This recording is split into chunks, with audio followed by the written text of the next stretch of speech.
Hello, everyone. Welcome to Spirit Switchboard. I'm your host, Carrie Lynn Shellhorn, and you are listening to us live on the United Public Radio Network and the UFO Paranormal Radio Network, 105.3 in the Gulf Coast and 107.7 FM in New Orleans. Last week I was in Ottawa. This week I am outside of Owen Sound. We are just on the road, so it's maybe a bit glitchy.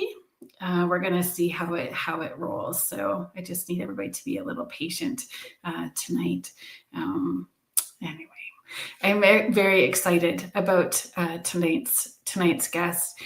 Some of you may remember or have participated in the chat when I had Azria Beckham on, and we were talking about cosmic DNA and our cosmic lineage and connecting with our off-world guides and our off-world family. And it was pretty exciting. And some of you may remember hearing my existential crisis that I had a couple of years ago in remembering and connecting with interdimensional beings and all of the memories that flooded open. So I'm pretty excited about having this guest on, tonight's guest. And having these conversations and really expanding this conversation a little bit more. Hi, Andrew. It's really good to see you here. Hi, Contessa. Thanks so much for being here.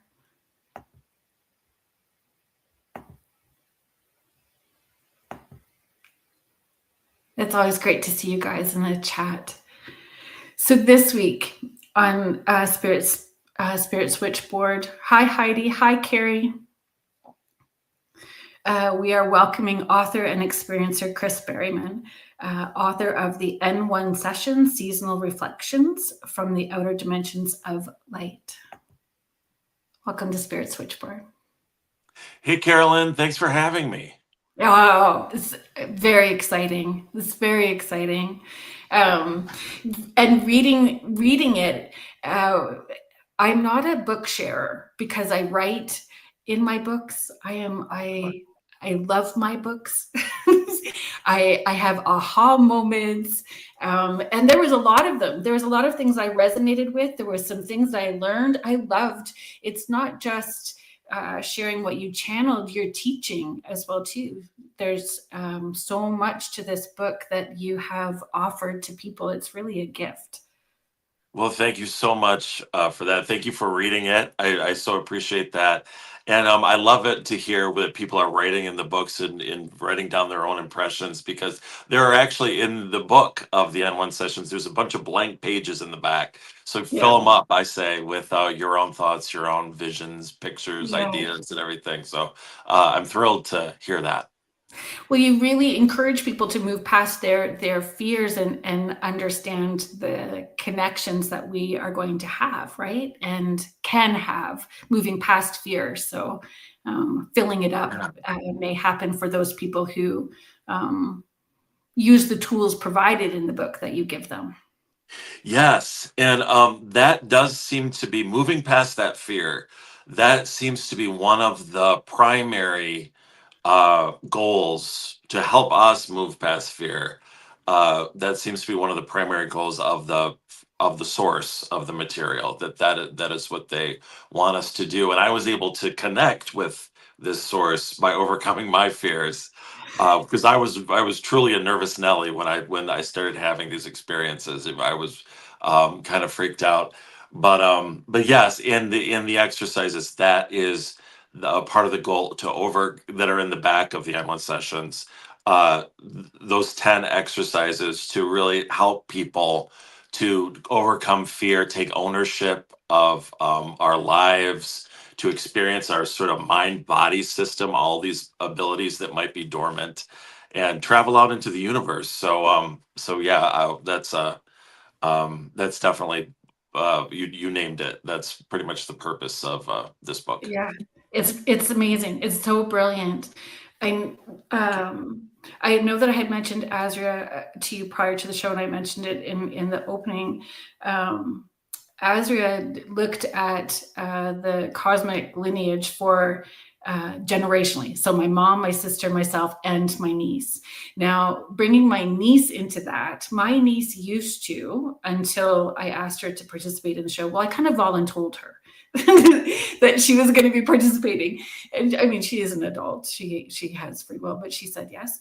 But prior to that, she used to cry if you mentioned aliens, if there was anything alien that came up on media. She avoided all movies that were connected to aliens. It truly put her in a state of panic, and the idea of disclosure was putting her in this state of panic. So that you offer this is in being so transparent with your journey, gives other people that opportunity to see that just like other beings, there are more good than not, and they're coming with a loving message of support. It was life Yes. changing. It was life changing for my niece Maya. She is all for it now. She talks about it. She's on it. She is okay. But up until that point, it was a state of panic for her. Oh yes, and I can sense that a lot of people. I'm careful who I talk about this book with, even coworkers, friends, etc. Just because I sense that certain people, I think a lot of people are terrified Mhm. of this because it's being talked about more and more, and there's more and more media now and different avenues that we can have conversations like this. And some of those conversations might be a little intellectual and fear triggering. Like there's it seems to me that there are a lot of searchers or curious people who there seems to be this obsession with the government's got to cough it up. That seems to be one thing, but they're ignoring sort of the consciousness side of the whole Yes. thing, the feeling side of the whole thing, in that support that you were talking about, these this Yeah. legions of supports and beings, and not to say that there aren't beings that might not have our highest interest in mind, and that is addressed a bit in the N-1 sessions. There are other writers who have talked about this and explored this as well. But that we're at a point now where there is tremendous support if we're ready to open our minds and our mind bodies to new paradigms and new ways of being. Yeah, That's right. And once you open that door, you can't go backwards. you really can't. I mean, you're not going to want to. For No, one thing, you're really not going to want to go backwards. no. Even though it might be frightening at first, but I think we will be drawn, like we will, like a magnet, will be drawn more deeply into this. Yeah. And it to me, it just feels like moving into our true selves. Yes. Our true Agreed. interdimensional selves. So I think it's exciting. I agreed. I know that a few years ago, reading a different book, I had some memories get triggered. And I text my siblings and I said, do you remember this when we were children? And my sister, like an elephant, remembers everything. My brother remembered everything. And I was like, I tucked that stuff very far down. And Wow. then once I opened up again, then here we go, right? It was um, From your devils childhood. from childhood. Yeah. And so, that wasn't your experience, was it? Like, this being an experiencer as an adult, you got tossed in. Right. And I think I've had I remember as a child, I knew that I had an awareness of the other side.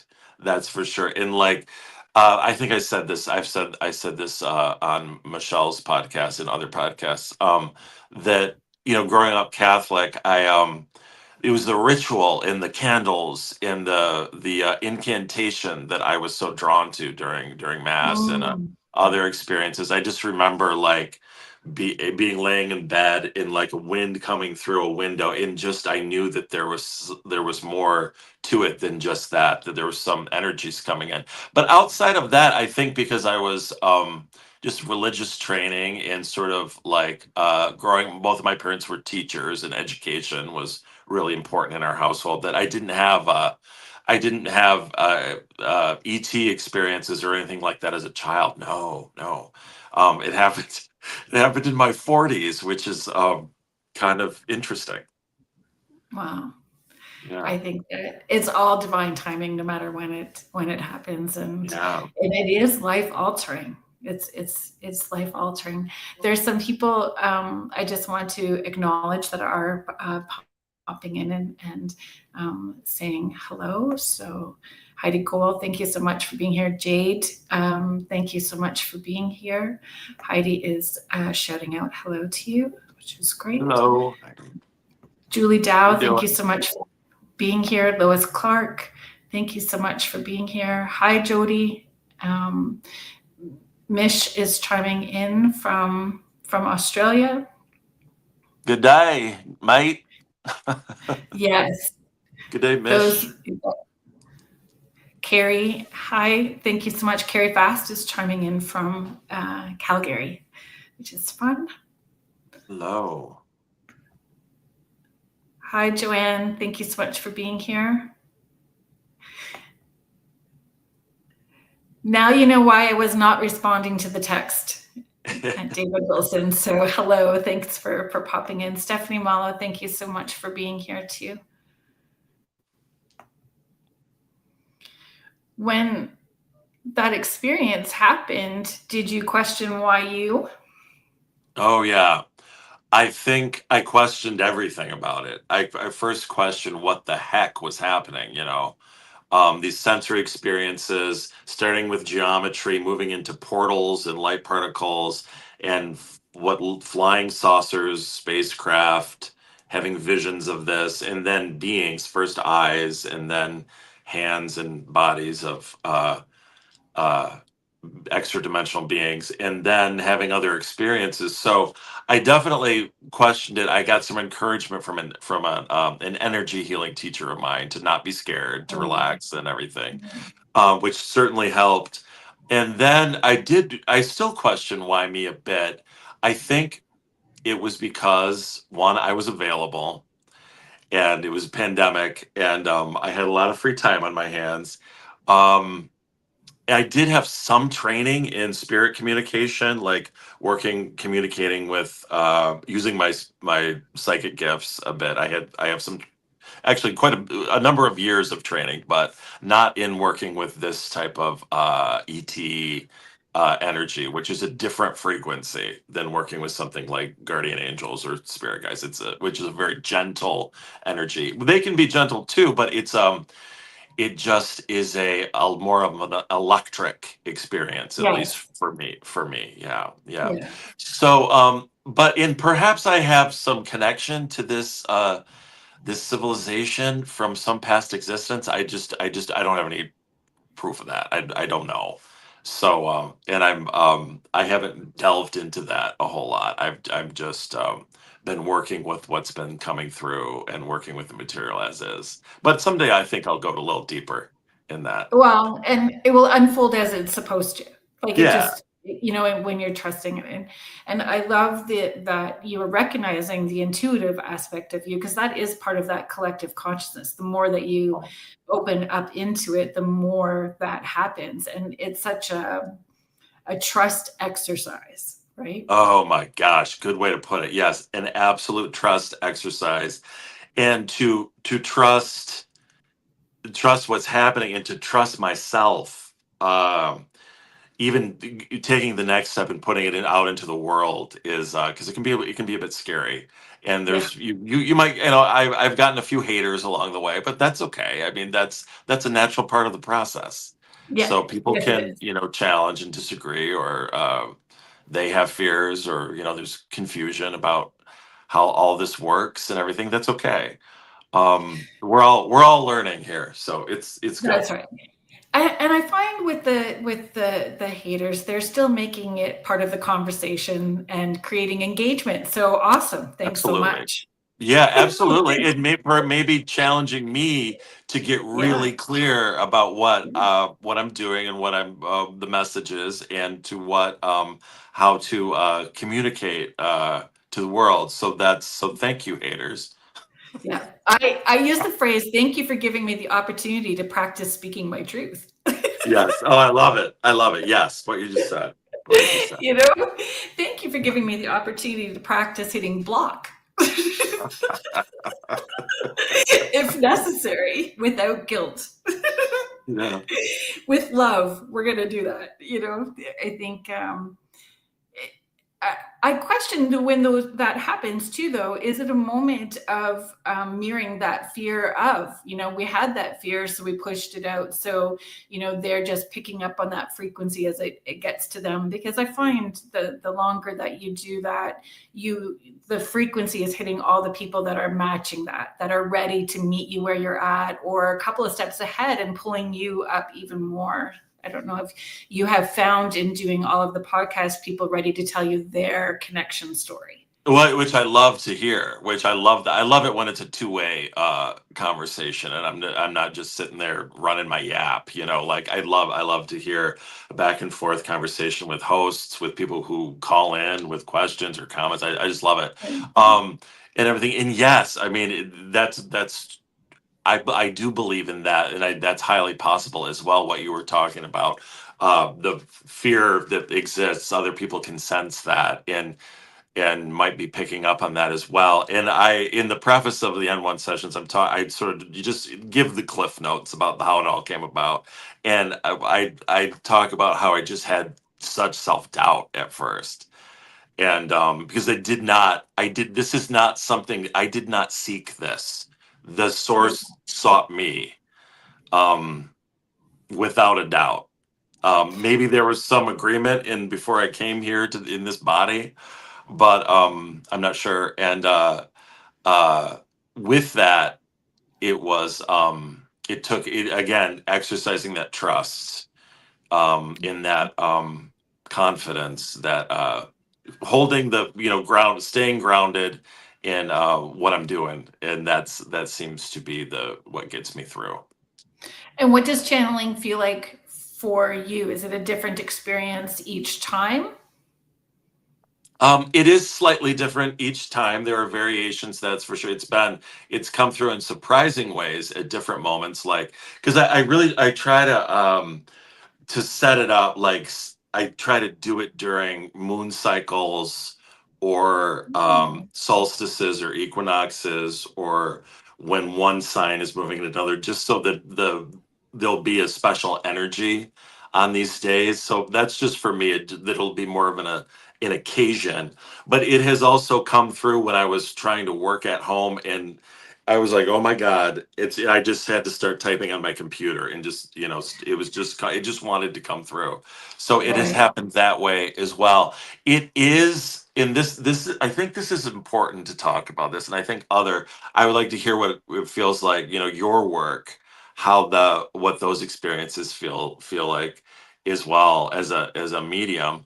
And to me, the sessions feel like, um I'm being kind of lifted up, and that like I've experienced more energy up here, like more buzzing up here. Yeah. And through the process that I use, that I found that works for me, usually it's speaking and I record it. Sometimes it's writing, but usually it's speaking, and that it's coming through kind of like, because I'm trying to be as still as possible and as relaxed as possible, and then I call in the source, and it comes in like waves. And so as those Mm, waves come through, that's when the interpretation and the translation happens in the moment. And I don't do deep trance, I just do light trance. I'm right. awake when this is happening, and I'm more of a clairaudient kind of I hearing was just going to words, ask hearing that. messages kind of, yeah, kind Yeah. of person. And I get a lot of feeling impressions too. So a lot of buzzes and chills going on at the same time. So it isn't just, because there are some of the more skeptical people want to say, well, these people who are all channeling similar information, it's just they're just sharing a group psychology. It is not that. From my experience, it is not that. I mean, I would cough it up if that's what's happening. This is coming from a higher vibrational source. Yeah.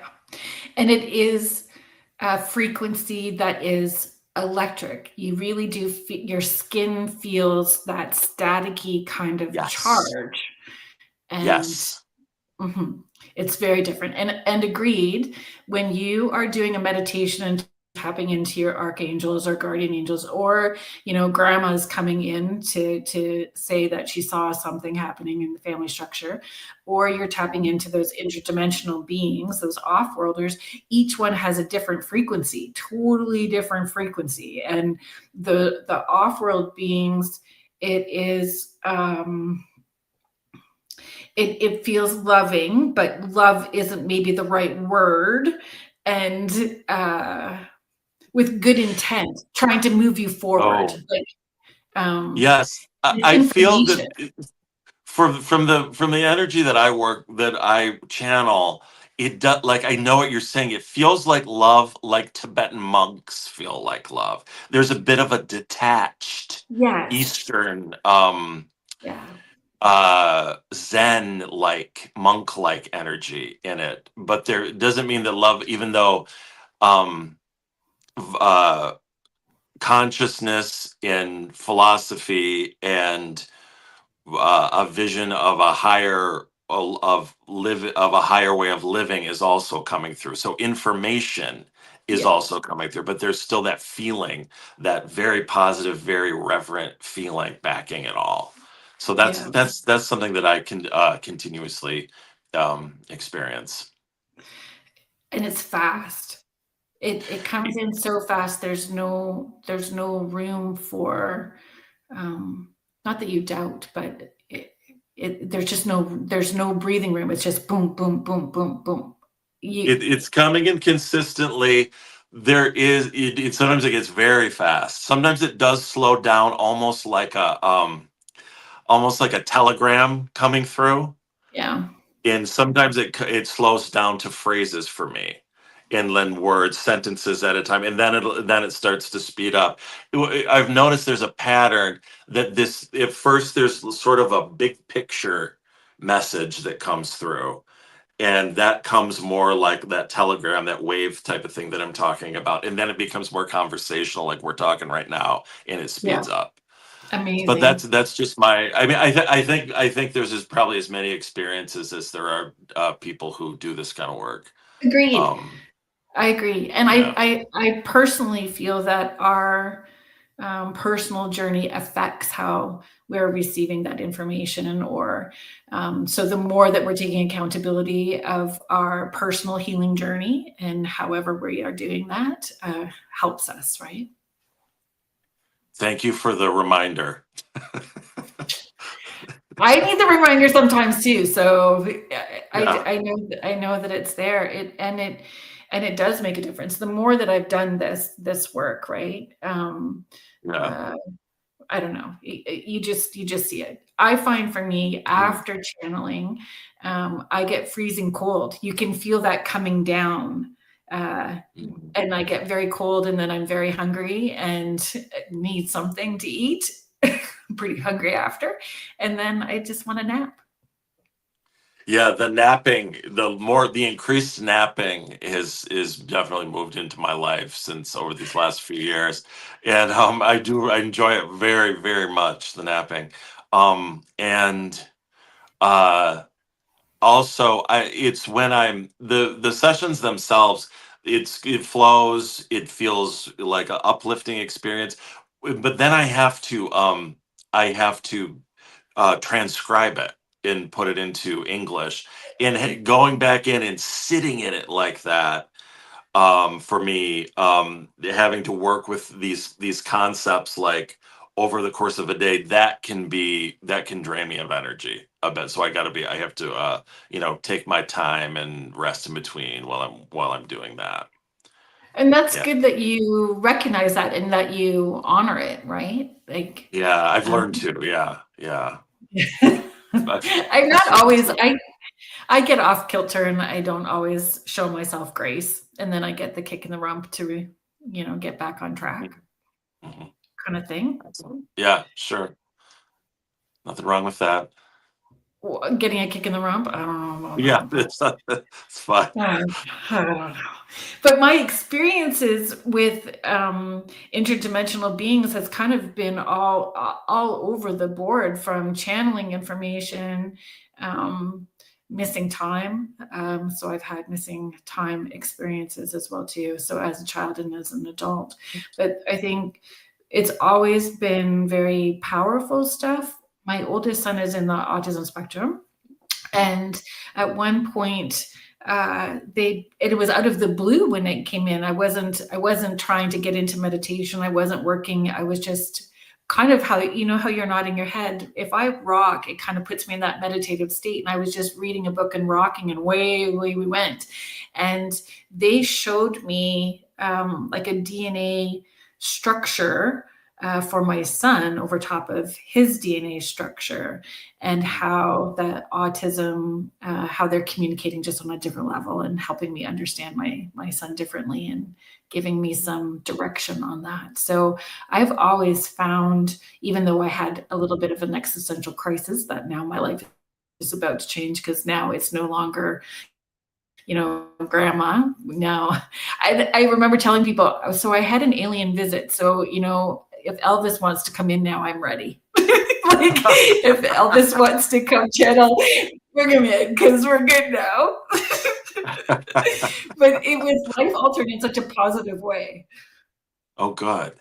Yeah. Yeah, that sounds like you work with or you have the ability to work with a lot of different kinds of energies, which is Yeah. what a wonderful gift.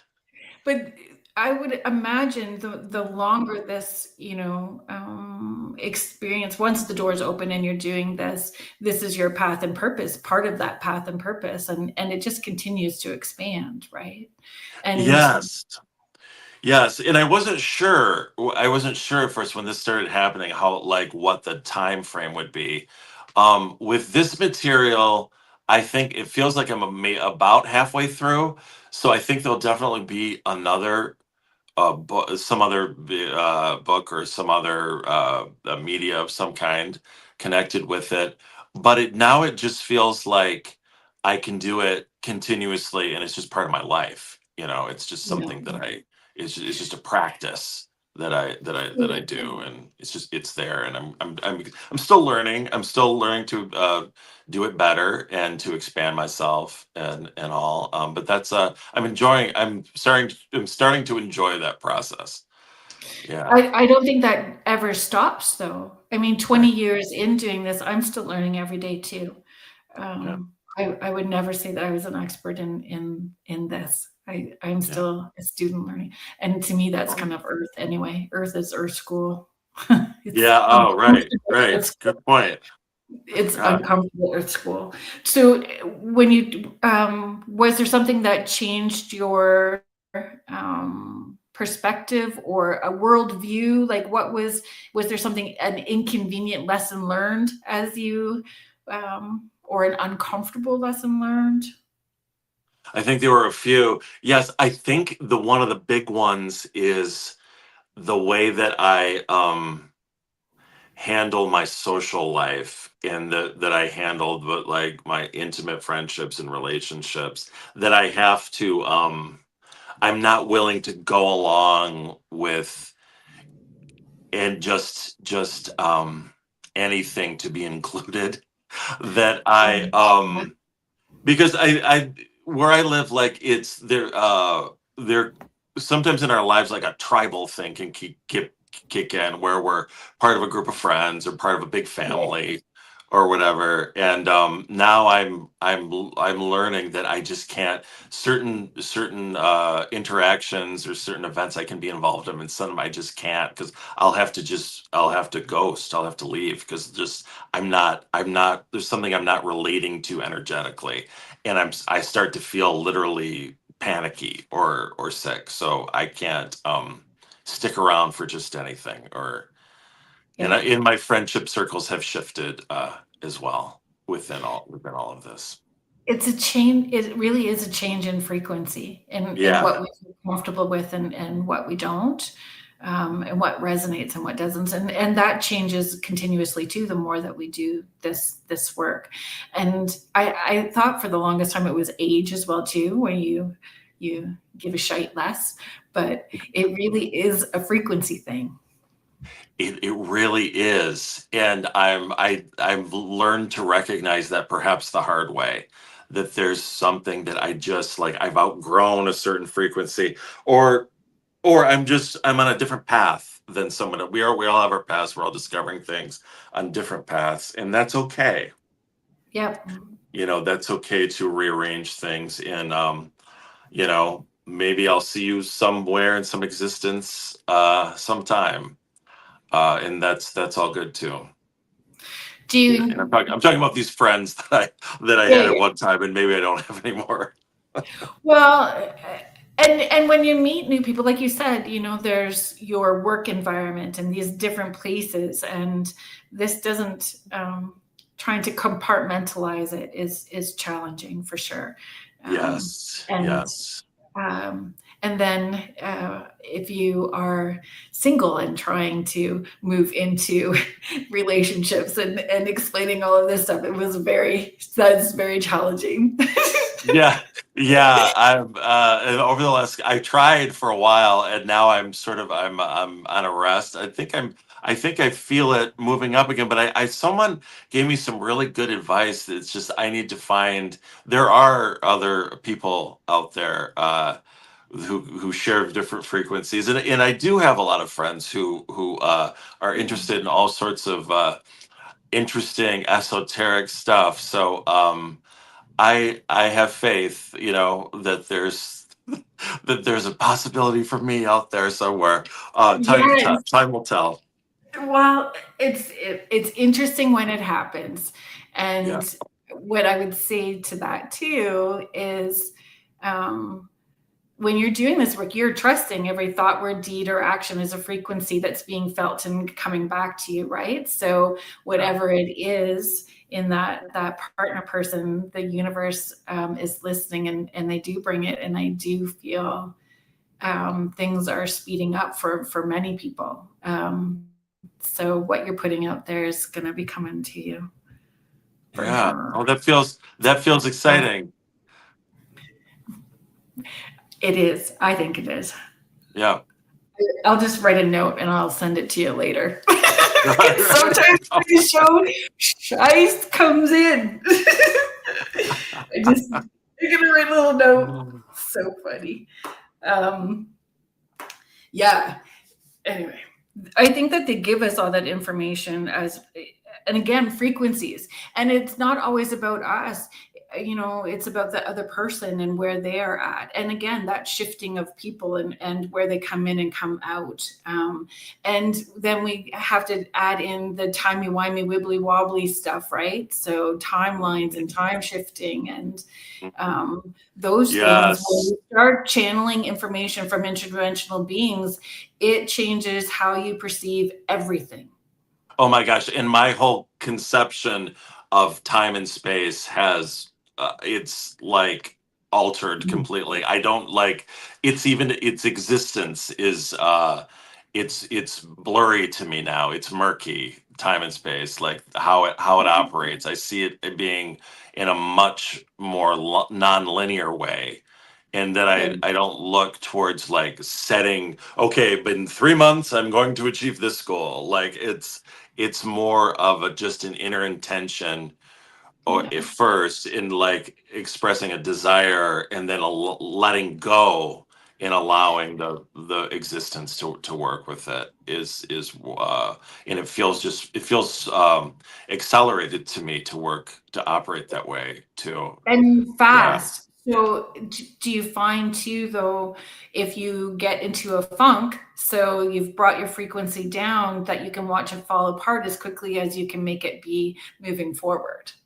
Yeah, and it can when I a lot of my falling apart is just because I get busy with, life and the practicalities of life, but sometimes, and it's me when I forget, when I and I again I don't trust myself completely. I Right. don't, I can't, I, when I don't, I feel separation. I don't feel necessarily aligned with, in certain moments, with this overall amazing overall process that I know exists, that I know is going on all the time. But sometimes I just forget, or Yeah. something, I get triggered by something, uh, that will put me in this place of self-doubt. But the good news is I have tools now that can pull me out of it and can Yeah. flip the switch, and that switch flips a lot quicker than it used to. That's exactly what I tell people that I mentor is if you're seeing the time from you get to that spot, putting your tools in place, getting shorter, then you're doing a good job and show yourself that grace, right? I Yeah. find it's when I'm overtired. So it's when I'm overtired and not giving myself that space to have proper sleep and things, and Oh, I'm yeah. not good. I'll tell people I'm having a bad brain day, so just you know you need to give me some space. And it's interesting that you said about the tools because Carolyn Lee, Stephanie Hinsberger, thank you so much for being here. Yep, we're all chronic insomnia, so napping. Carolyn Lee, I'm just going to bring this up. So, is there any genre of practice or meditation that I thought I would like drumming, but because it was following the leader's drumming, I found it challenging because my frequency intuitively kept falling out of tune, off beat. But it was like I was hearing a different rhythm. So I had to leave it. It was too off putting instead of a connection. I don't like fighting my inner voice. So perhaps my own would have been better. So is there a practice or meditation that works for you? For me personally, I um I do like drum. Interesting, she brought up drums. I do like drums a lot, but I wouldn't worry about falling out of the rhythm. I would just let the drums just kind of wash over and let that trigger. And I think I've used it, this music, this way successfully before, but let that drumming sort of kind of put you into this deeper meditative state and to trigger your own inner voice or inner knowing. Mm, I mean, drums are ancient. Drums are, it goes exactly. back. This is our original way that we connected with star Yeah. beings, probably through Yeah. trance, Yeah. and Chanting. yeah. Other than that, I like to rest in silence. Just and just welcome everything. Listen to this inner thing. Listen to the noises in the room, and just to rest. Um, Nothing fancier than that. And would you encourage people to explore and figure out what works best for them? Absolutely, yes. We must find out what works. It's very personal, Yeah. and I think you'll know when you found the right technique. Yeah. What are the ethical boundaries that you may have with the information that you receive?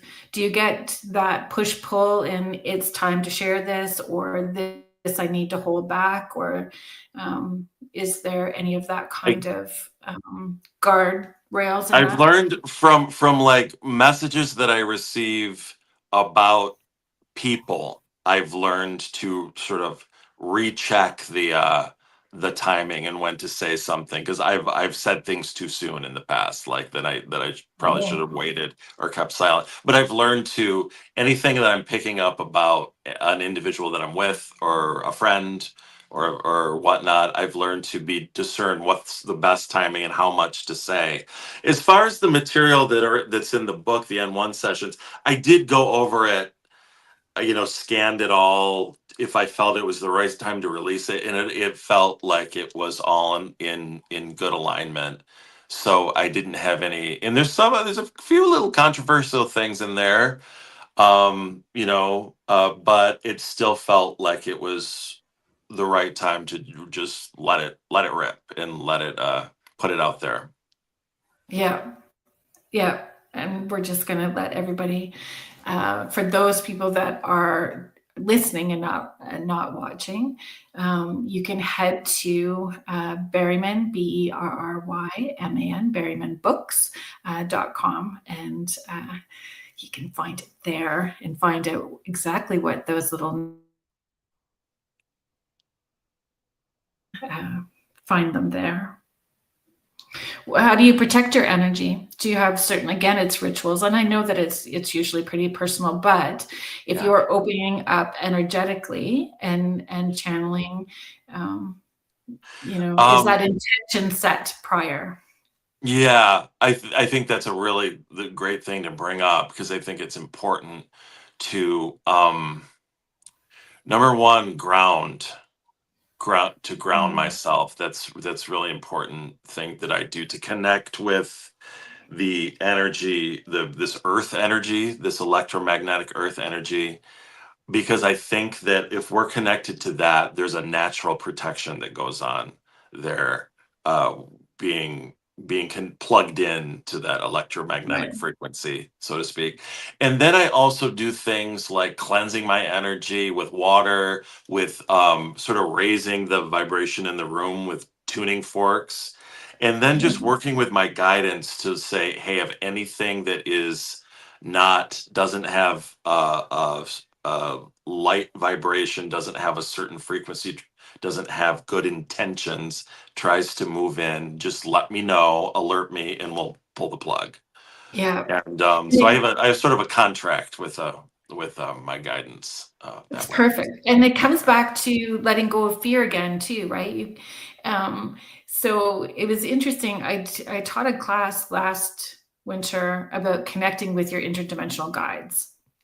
And it was fabulous and super fun, but it also was super triggering because people were like, oh, if we lean in, I said, people feel okay to lean in to tap into their guardian angels, and you don't know really, you're opening up. So if we're opening this way, it's about intention and moving past fear as well too. And I think Yes. the more that you do it, the more you understand the frequencies that you're tapping into.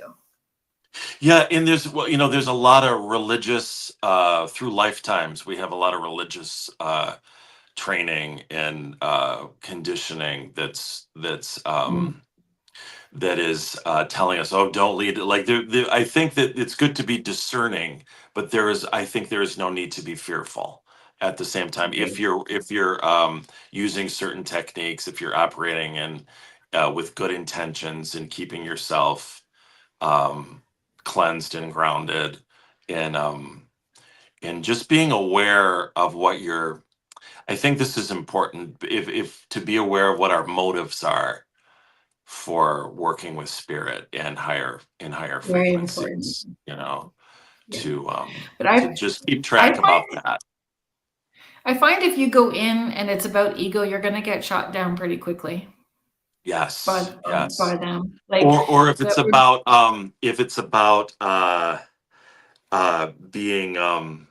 being special, or yeah. being attention seeking, like there's if Oh, there yeah. it's just good to do a double check on that. I think Yeah. for all of us, myself Yeah. included, like Yeah. that, why am I doing this work? What is my purpose of doing this, of making this connection in spirit? Yeah. What is the underlying motive for what I'm doing? Just to make sure we're working in good spirit, good frequency.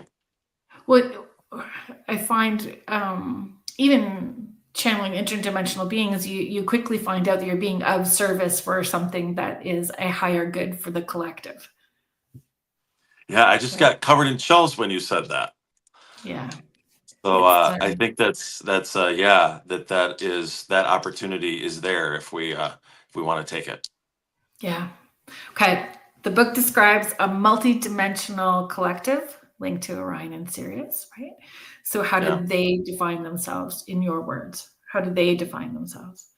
They define themselves as a group that has come together. It's sort of as an order in living mostly in a non-physical realm, but that they have the ability to move down, and they call it moving into form or presenting themselves in form, so they can move into more of a 3D, into a physical body Right. thing, or present themselves that way to others. Right. And so that they exist in a higher frequency near the stars Sirius A, and there's a star called Safe out there. So there's sort of an enclave that they have in the territories up there, but in a higher dimensional existence, and that they've come together to learn, to experiment, to explore, and that they have continuous projects that they are investigating. And it's sort of like science and spirit coming together. And some of it sounds like astrophysics, some of it sounds more philosophical, some of it has to do with using sacred geometry to, in these higher realms, to create. It almost sounds like technology, like using sacred geometry to create certain constructs that can help and assist other worlds. So this is what they're focused on. But they do have a monk-like energy, like they've come together like an order, like a to study and to sort of separate themselves even from the mainstream of out there. So they are outsiders in some ways, but sort of like a monk or a yogi would be an outsider. Right. Right. I Yeah. like that. I like that resonates. Biggest misconception people bring or have to that in that conversation of like Orion, Sirius, Pleiadians, reptilians. I'll tell you, when you talk about reptilians, I caught my breath. I was like, oh. I know I have my own little block there. And I did saw, too. oh, I did too. The first time I saw that some of these eyes I was seeing were reptilian, I screamed out at the top of my lungs on the bed. So I get it. I understand that. Yeah. yeah. I saw a very, I'm not going to name it, a well-known life coach, kind of mentor person speak. And when they moved their head, that is exactly what I saw. I was like, that person is a reptilian. Oh, minute. I got up, I left, had a moment, ground, washed my hands. Water is a thing for sure, clears energy for sure. And then went back into the space.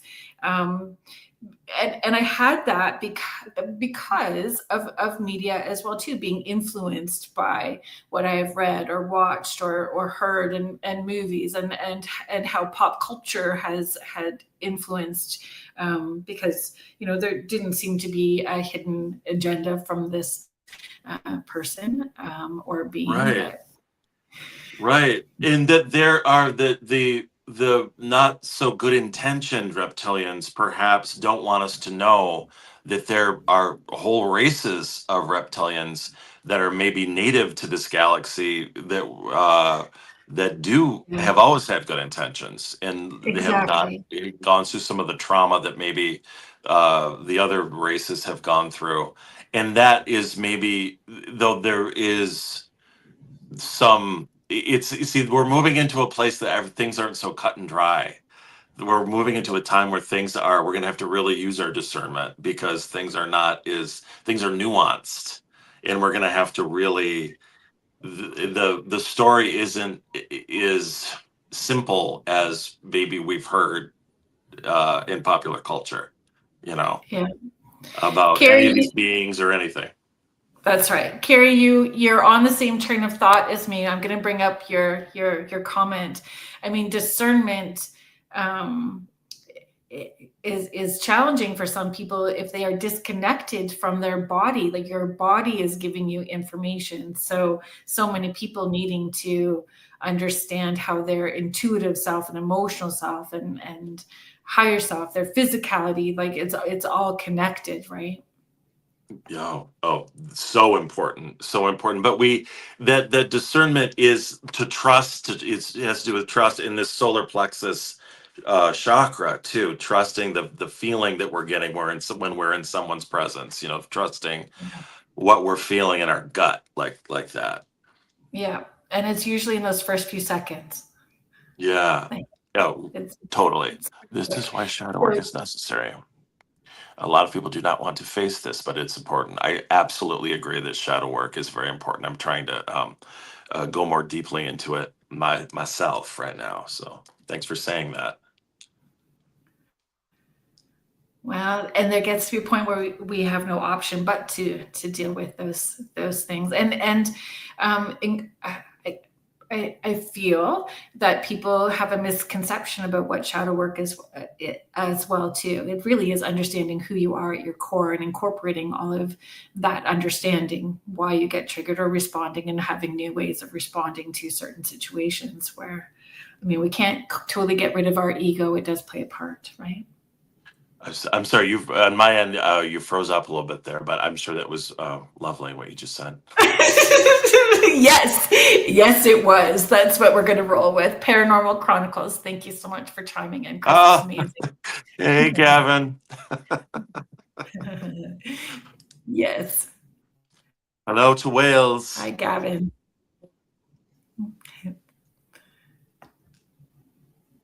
Gavin, I don't think that I ever told you in our emails back and forth that my youngest son's name is Gavin. It's a great name. What's that? My youngest son is a What's a great Gavin. name? Gavin. Oh, yeah, yeah, yeah. Isn't that a nice name? I like that name a lot too. Yeah. Yeah. Yeah, yeah. It's my youngest son's name. So I just think I've never told Gavin that in our emails back and forth. Yes, he is. Yeah. Gavin is saying you are a star. You talk about the quarantine. The sessions describe Earth Yeah. as long quarantined due to interference. So what's the best way that you can describe that or explain that to folks? Yes. So at the beginning of the N-1 sessions, it's sort of the stage sort of gets set up, and it talks a little bit about galactic heritage, that we share genetic material with star beings, that there is a galactic family that we're connected to in the universe, and perhaps these beings actually, with the primitive human that was developing, from the ape, actually seeded us uh, with them with their own material, and then we evolved in different ways, but that at some point, as the original purpose of this planet was one of collaboration and experimentation, and that these beings in the N-1 sessions want to bring that back. So that's kind of a side note. But at some point in the in our evolution, there are maybe some beings with not great intentions who came along, and maybe more than one group of beings with not great intentions came along, and that Right. created some confusion. There's different theories about this. There's about the Anunnaki, the children of heaven, the children of sky and earth, the princely offspring. There's all this material in the Sumerian literature, and many in other literatures, the other myths of our Right. of our planet. Many different theories, many different people have picked up many different things about this. But at some point, there's different groups of um, ETs that were involved here that maybe started messing with things a little bit. And because of that a quarantine by if there's a higher council out there, a higher galactic federation, a higher um, group, sort of United Nations of the cosmos, that perhaps in order for our safety and for our own development, a quarantine was put on. Don't mess with this race anymore. They're going through some growing pains. You know, we have to respect their free will at the same time. Don't mess with it. And from the conversation I had on Michelle Desrochers' program, I want to email her because she triggered more thoughts, and I sort of went back in and got more information. That when the Love it. quarantine was put on, and this is speculation on my part, but that perhaps it happened when organized war started to appear on Earth. So maybe Mm, around, you know, two through 2800 BC, somewhere around that time. But that might have been when the quarantine was put on. So when we started developing even though they were primitive through the different the Bronze Age, different other eras past, that when war started to become serious, uh, right. that's when perhaps when the quarantine was put on. So if it's lifting, if it's starting to lift now, then what kind of things would we see, Yes. right? Well, in all of this, Society. moving to what? Say that again. Like, what would we see, or what signs would we see within human society, not just like looking up at the sky? I think that we are starting to see um, more connectivity, people using technology, not just to entertain themselves or mind numb themselves, but to connect and have real conversations. And it's starting to happen in large numbers. I think these younger generations are going to really be leaders in bringing people together for to commune in ways that is in line with a higher purpose for things like healing and um, respecting in a spirit of respect. And I think more and more events are going to start happening on this planet like that. I see the seeds of it in different places. I see people trying to it's more in the it seems to me like it's more in the idea phase right now. I see people envisioning a new world or a new way of living, but I don't think it's quite moved into reality yet. So Well, I it's think we're at uncomfortable. a very exciting time. What's that? It's uncomfortable because it has to fall apart a bit before you can start with that fresh Yeah, or that new. Like the old stuff really has yeah. to crumble away, and that's what we're seeing. Ex- Absolutely, absolutely. Yeah, the old stuff does have to crumble away. And during these times, even though like the country that I'm living in, there's a bit of authoritarianism threatening to happen, but we have to remember that we have freedom of speech and that we have the freedom to express ourselves and to put our ideas out there, and that we can start having conversations and even if they're uncomfortable conversations or debates, that we can start having them in a way that is more not so volatile and Yeah. more of a platonic model. More of a true dialogue can Right. happen even using technology. It seems like there's a lot of volatility on the social media, but maybe we can realize that and sort of get over this phase that we're in of digital volatility all the time, and find ways Yeah. to converse like we're conversing right now, and people having different ideas. That's okay. We can talk through it if we can just respect each other. And being open-minded that you can hear somebody else's perspective and then change your mind. Like that you Absolutely. can, yeah, Yeah, that I can have a shift occur, and yeah, that's an amazing thing when I that happens. agreed. Wow. Yeah, yeah. Denny, it's so good to see you. So Denny is saying this is great stuff. Hey, Danny. I'm going to do a quick station ID for us right now. So If you are just joining us now, thank you so much for being here. You are listening to Spirit Switchboard, and I am your host, Carrie Lynn Shellhorn. You are listening to us live on the United Public Radio Network and the UFO Paranormal Radio Network, 105.3 in the Gulf Coast and 107.7 FM in New Orleans. If you are enjoying what you are listening to and would like to explore more of what UPRN has to offer, you can head to uprntalkradio.com. Find out more about the shows, the hosts. You can access thousands of archived shows. We are always getting new shows. It's not all high strangeness and paranormal. There is something for everyone. Today's guest is author and experiencer Chris Berryman, author of the N-1 session, Seasonal Reflections from the Outer Dimensions. If you would like to check out more about Chris and his book, you can head to Berryman Books, BERRYMAN, berrymanbooks.com. Thanks for joining me today, Chris. Thank you so much. It was a pleasure. I had a great time. Well, you're still here for a while yet, dude. So buckle in, because we still got a little bit more time to go. But we actually had to shift, and so I was so grateful, because I know that you were on the Outer Realm 3 weeks ago with Michelle DeRoche. Michelle is our network manager and host of the Outer Realm and Beyond the Outer Realm, and so it was great, and we did connect through Gavin, which we all appreciate Gavin and his suggestions, and this has been a pleasure.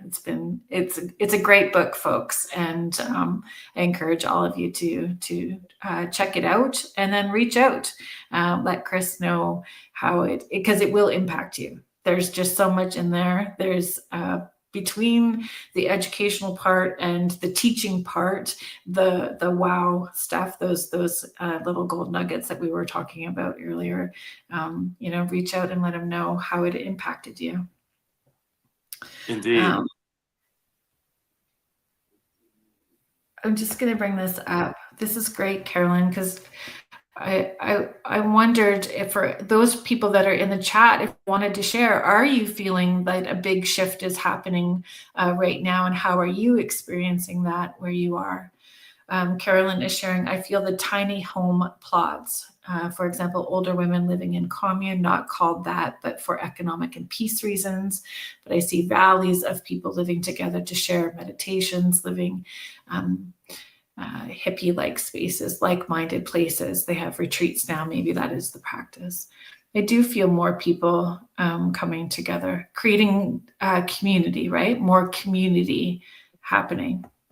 Yeah, I think that's going to be, I think that's going to be sort of a part of the new wave of living. People will be able to live however they want to, and maybe they might have to realize, because of economic changes going on the global level, they might need to do this for just for money reasons or their own needs. But we might realize that this is that we feel more connection when we live this way.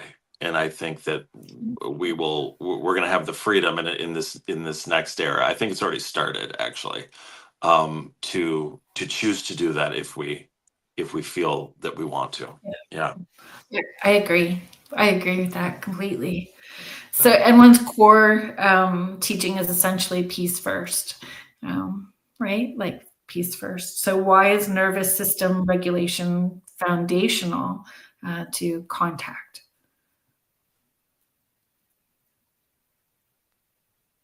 Oh, did I freeze on you? I'm sorry, you that froze up just a little bit there. I got the nervous system part. You handled that so well. So am I still frozen for you? So peace first, right? So essentially that's that core teaching. So why is regulation, like nervous system regulation, foundational to contact?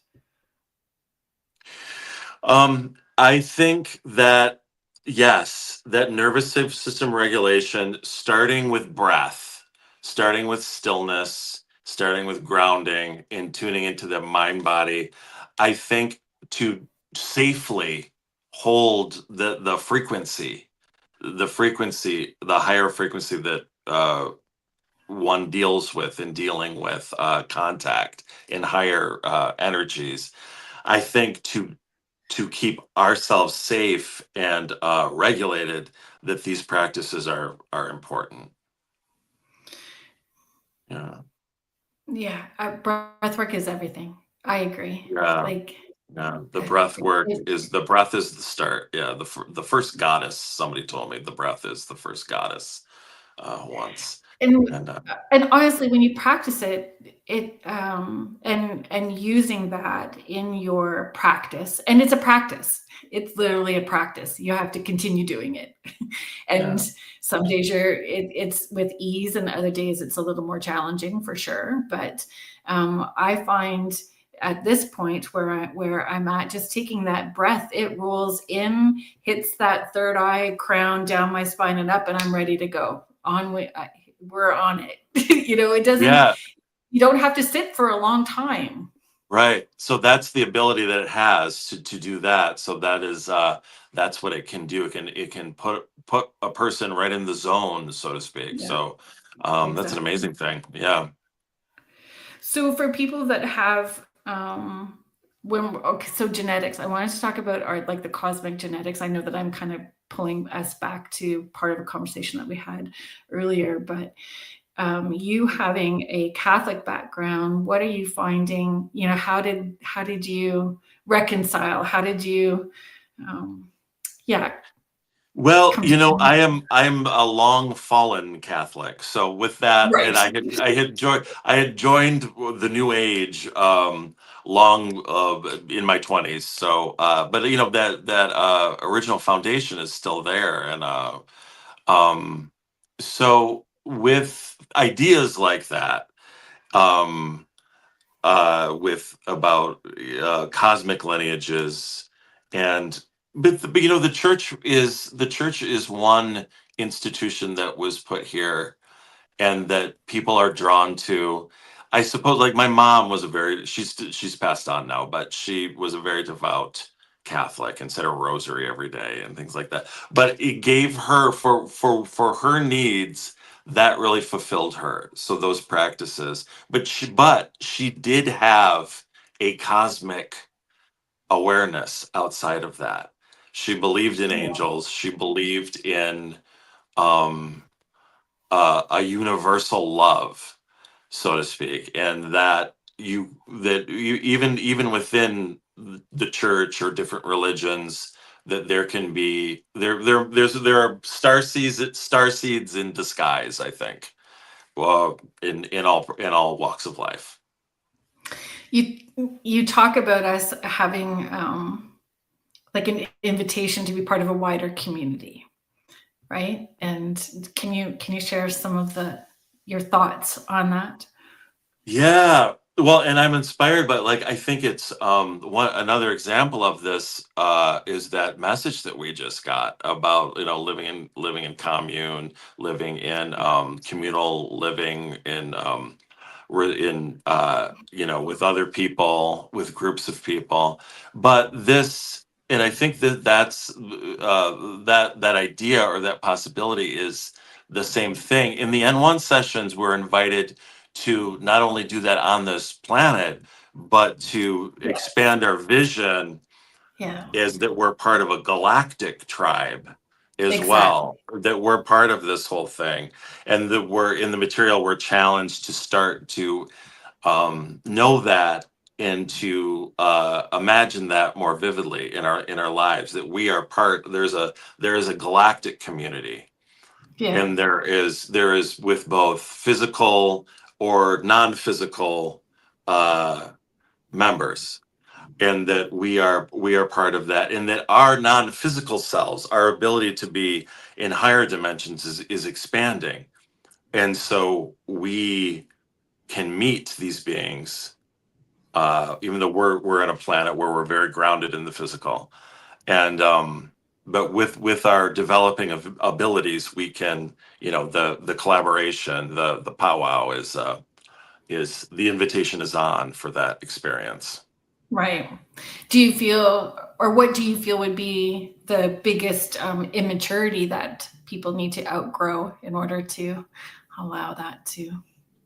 I It's think that that the very small short-sightedness that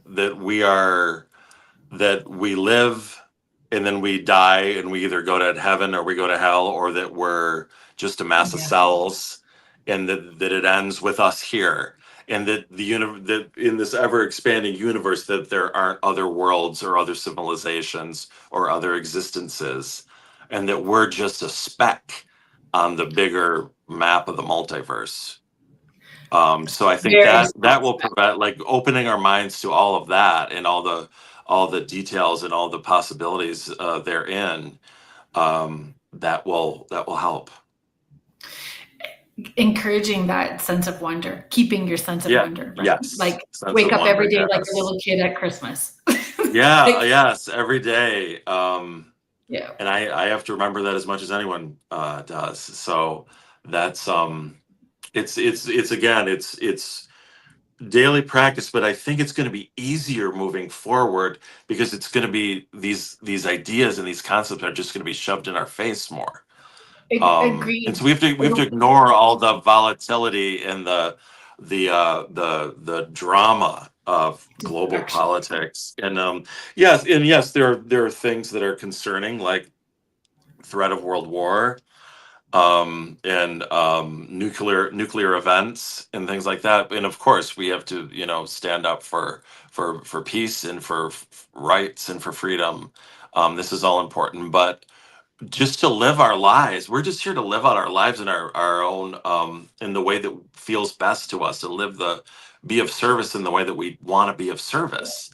So that we have to remember that that's right there for us to achieve every day, and that sense of wonder that you're talking about will, Yeah, I think that'll just make it easier it to does. connect with that purpose. I find when you can relax into the idea that you have interdimensional guides, interdimensional beings, whether they are part of your galactic soul family, however you want to look at that, and allow those connections and understand it's not just when you're sitting in meditation, that it is a 24/7 flow and connection that allows life to be magical. It just allows life to be magical. And you don't give your power away to people because you are trusting your connection. So you're not doubting yourself, you're not gaslighting yourself. It just becomes this very magical way of being. I agree, and I was bombarded with energy when you were saying that, and that yes, you're not giving away your power if you are doing something that feels very much in alignment with what Yeah, your calling is. So, yeah, like the work that you do, Carolyn, that you've done for 20 years, as you yeah, said, like this is, you were not being used by by any malevolent force. This was, you were being of service to other people, and yeah. what a great thing. Thanks. I think it's very humbling. Yeah. And you learn a lot about yourself when you put yourself in service of other people. Like you learn about yourself and what's important and what's truly important. Carolyn is just sharing, so I'm going to bring this up for her. Carolyn is sharing. So I used to have episodes while falling asleep, a feeling of out of body travel, going up through the ceiling and flying wherever, meeting whoever. But the last few times I resisted the pull up and have tried to return, but it hasn't happened. I wondered if that was alien type travel because the places were not familiar most times, like into outer space, but was that perhaps just preparing for moving up levels? Or do you have that experience and can move between, or was it just finished? That is very interesting because that this type of experience is how this all started for me too. Going up, and I ended up in a even though I was laying on the bed the whole time and I could feel the cushions on my back, but I ended up in a some sort of spaceship, and with I saw hands on a control panel in a desert, landscape, and we were soaring forth, and that was actually the foundation of my first book. Is called Flying Saucer Visions. But I think that so what was Carolyn's question connected to all of that? Well, just was it potential alien connection as well to that pulling up feel, right? Yes, absolutely. It feels like it was, but And the places we weren't could, familiar to her. right. But if as long as she's okay with that, Yeah. if she is if she consents to Yeah. that, and in the moment I did. In the moment I said, okay, I'm just gonna relax here because I know something's happening, but I'm gonna go Yeah. along with this. But if as long as she's willing to go along for the ride, and then she can actually ask while it's happening, where are we going? You have the right to do that. Yeah. What is this? What is going on right now? Yeah. Yeah. And it's shocking how much time actually goes by when you're in that space. Like you Yeah. don't it feels like it's a few seconds and then it turns out like it's 3 Much hours. longer, right? Yeah. Yeah. Yeah. Yeah. Yeah, like 3 hours. And then you need a burger or something. Come back down to earth, Yep. Yeah. Hamburgers, Yeah. pizza. Yeah, yeah. Handful of chips and a burp sometimes, Yeah. whatever Yes. whatever it is. It's That's why I have this extra lusciousness around my body, because it's, I have to come back and come down and be grounded. But yeah, yes. I yes. But one of the things that I was doing was I'm just gonna, as I'm eating my burger, I'm donating what's not in my highest good to the universe, and they can transmute it back into love. And thank you very much. There you go. Oh yes, that's a good thing. Yes, absolutely. I think that helps. I think that Yeah, does help. Yeah. that's my intention. And it Yeah. makes me laugh. So then I'm not so caught up in the ego part of it either, right? But I Right. find, do you find as that frequency has shifted for you, food has shifted, clothes have shifted, like everything in what you feel pulled to shifts? Yes. I don't. I still imbibe, but I don't drink alcohol nearly as much as I used to. You know, And well, I'm always actually, just yeah, I'm always just looking for. I'm actually working with a nutritionist now, and just trying to just eat things that are gonna um uh i- uh living food, like things that are gonna uh turn into it, allow my body to extend its life a little bit, as opposed to yeah. not be like, I don't want to. I like chips and burgers, but I don't want to shove them down all the time. No, it's so funny because I used to be able to Baconator with no problem. And now I have a couple of bites and my body's going, what did you just do? So light foods for sure. But then again, it's trusting. I mean, we were seasonal eaters before. Like that's if Yeah, we were yeah, tapping into it and intuitively we were seasonal eaters. So yeah, yeah. our frequency, we need to trust that our body's going to pull us to what we are needing. Yes, and that too, I think using the seasons, and the N-1 sessions is all set up by season, and just Yeah. using the seasons to guide us to like the right food, and when it gets cold, like to honor that, make that big pot of soup or bean stew or whatever, and just to really going back to cooking our food more often, and allowing the change of seasons, and the darkness moving in, what if it's winter, which it's very cold and windy here today in Detroit. But and to just to go with, let our physical bodies just align with that, and go with, Yeah, trust our guts as far as the food we need, and that's right. the water that we need, and all the things we put in our bodies. Water. Hydration, folks. When you think you've drank enough water, drink some more. That's where it's at. Pretty much. Planetary healing.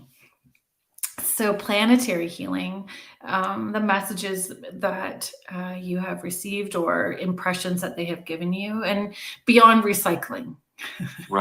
Right, right. Well, that I've received that there are going to be the sources told me that there are going to be technologies coming through that are going to help us a lot with healing the planet and on an ecological level that will help clear out some of this gunk and clear the oceans and do many other things. We have to be discerning as to what we really need to do, what we're going to get behind as well, because there's a lot of corporations and a lot of different people with different agendas operating on this planet too. Right. Um, so in is I received most of this material during the pandemic, so, and that was a time of like going in and, sort of going into the cave, going near the fire and hibernating in a way. And with that came a reminder of letting our, any traumas that are present, any trauma that's present on a generational level, like within our families, and Yeah. also on a species level, because we have in our subconscious, in our abilities as humans, we have the ability to go back into that emotional memory of human periods of human challenge and famine and war and many things that happened perhaps in our past existences here. So all of this is also doing that healing work is also very important right now as well, to clearing out all of the gunk in our memories and in our energy bodies, and that will actually influence the healing of the planet in a strange way. And Agreed. yeah, so that And in the material, those types of teachings are present. it shifts,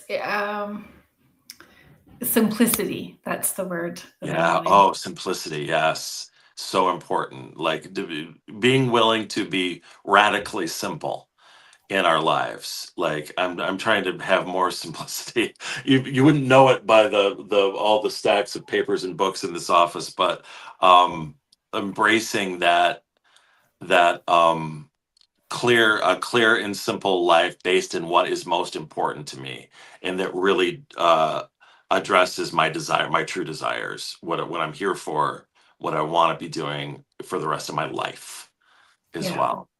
Yeah. And it's accountability. We understand that we have accountability, for the energy that we're putting out into the world, what we're consuming.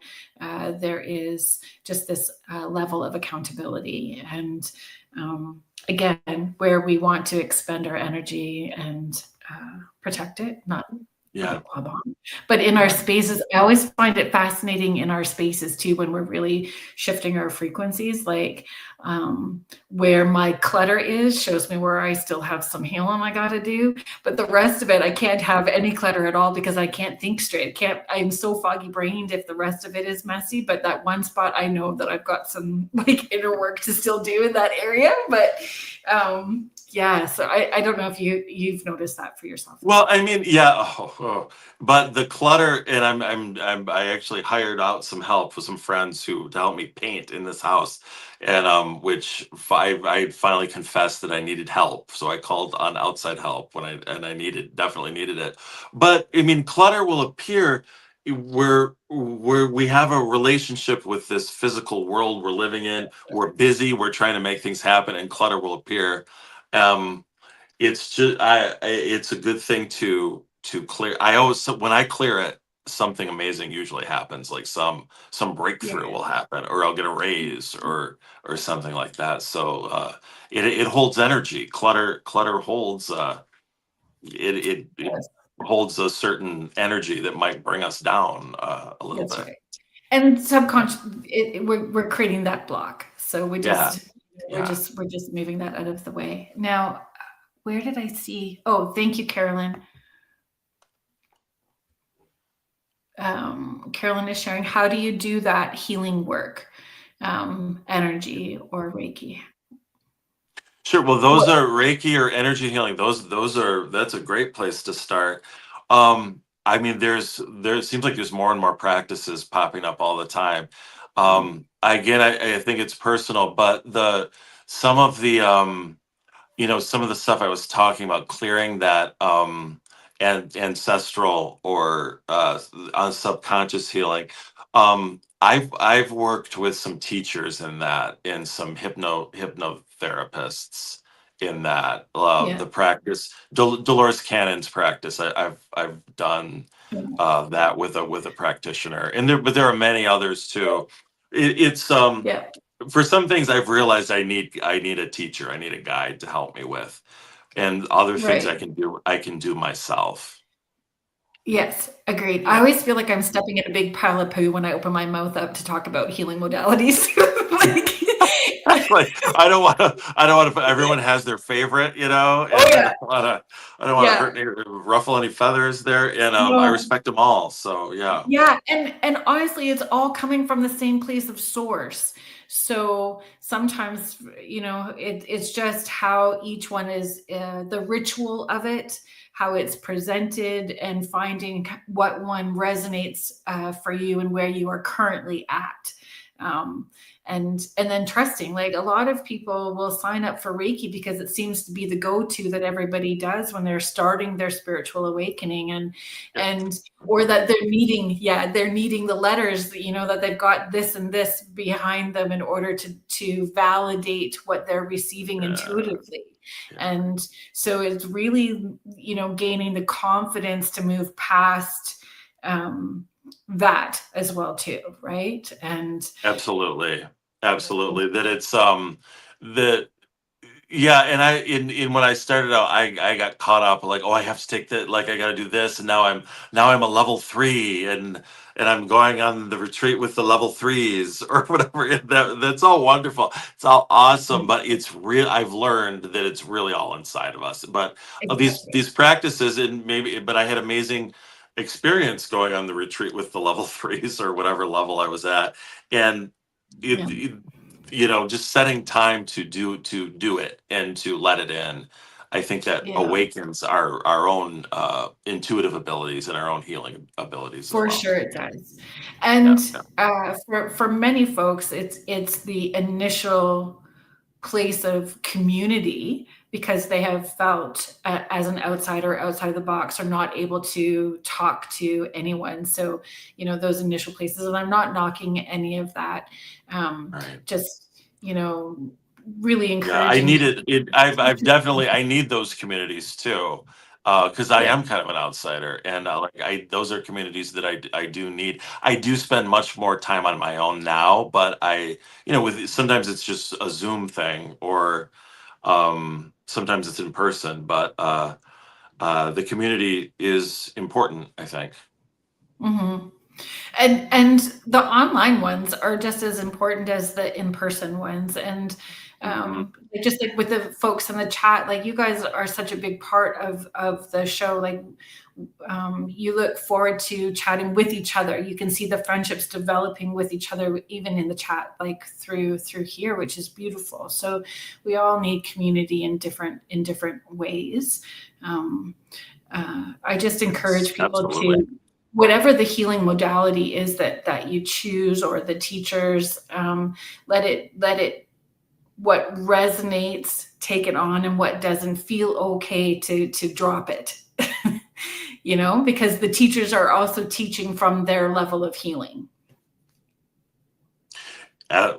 Good point. Good point. Yes. Yeah, as I step in the big pile of poo. Yeah. Yeah. Gently. Gently. Oh, Stephanie, I appreciate when you're chiming in. Stephanie wrote a series of books called Stopping to Smell the Flowers, which were inspired and channeled. A lot of it is channeled as well too. So Stephanie has also been on the show as a guest. So she is sharing, I think of clutter as non-clarity. I'll look at a pile of papers on my desk and say, what is that? I can't have clarity with that clutter. And clarity means you know what you want in your life. Good point, Stephanie. Yeah, very clear. That feels very clear. Sandy is sharing when we're talking about energy modalities, it's whatever you're comfortable with. Yes. And I do think that it's evolved and shifted all of the different healing modalities. I know when I took Reiki, one of the first things that was said was you're not going to be able to drink coffee or don't eat chocolate, don't have meat for the next 20 days. I'm like, I'm in the wrong spot. I can't be here. Yeah, and it's different. Like every teacher has like their own thing, So, but that great, it's like fasting for a little while. It's ultimately, I doubt if that had not if that had any effect on anything. But Yeah. it's good to have little fasts. It can help, yeah, with our energy bodies, yeah. Like breakfast. Like Like that's the break fast fast. one. Yeah, that's what we're talking about. Mish, so you're a Reiki master. You'd never heard about? Yes, yeah. And I loved the teacher that I had, and I'm not knocking her in any way. It was just that was. It's a whole conversation. It didn't go well. It'll probably go sideways even more, but. I'm like, what if that cow knew its purpose and I just chose ethically, and I grew up on a farm, so like our animals had one bad day. They were so well loved, right? And they had that one bad day. So yeah. Anyway, we won't talk about meat right now. Let's just move on. Let's move on to galactic renaissance. I loved that you phrased it that way. I loved that whole. Yeah.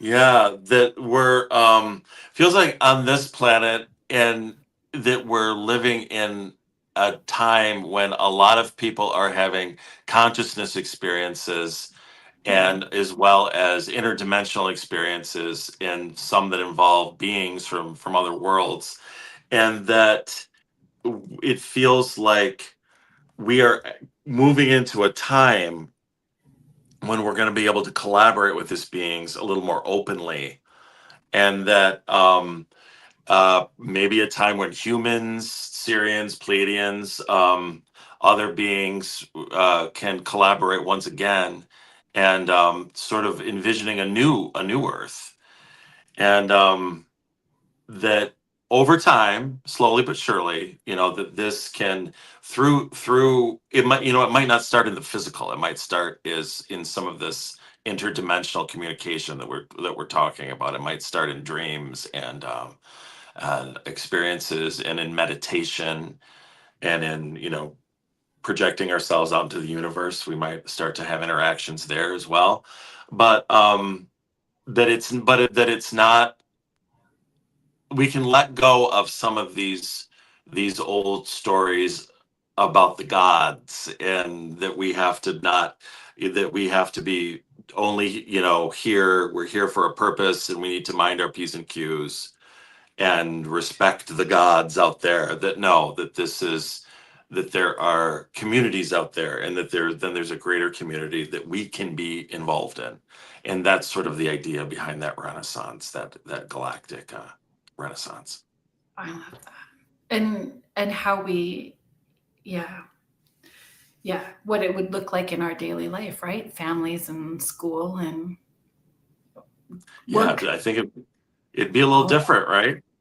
yeah. Well, Well, with work, we're we're having a moving into good work. this time.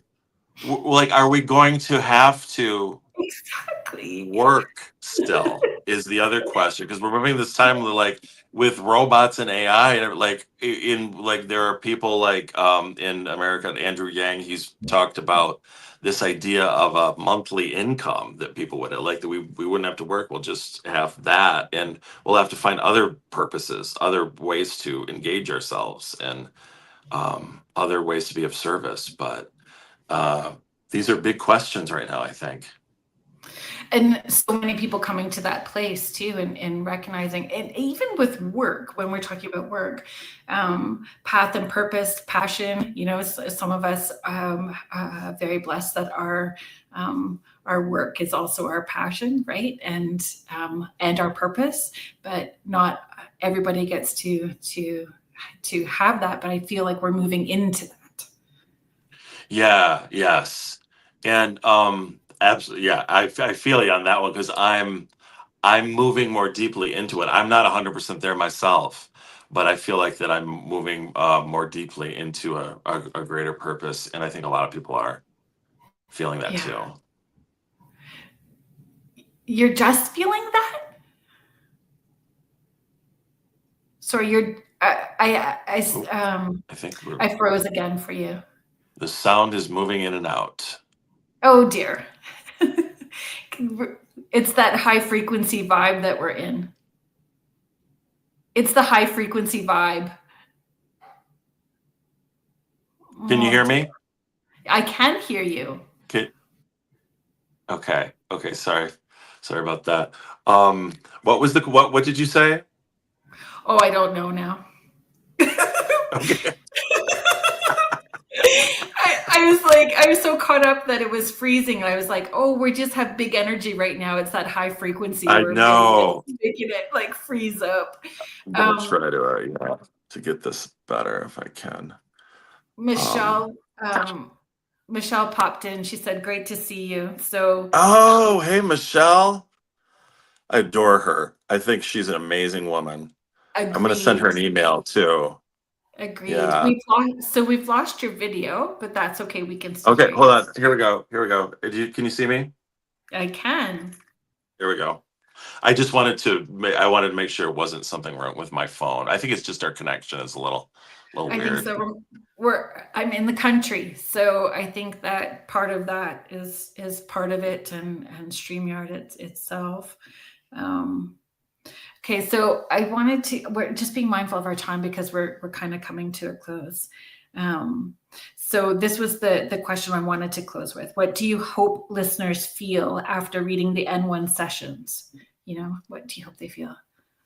I hope that they feel, there's a quote from, I think, Plato in the beginning of the book that courage is knowing what not to fear, or something along those lines. So I hope that there is a sense of empowerment and a sense of moving into a new era where some of this renaissance could be happening.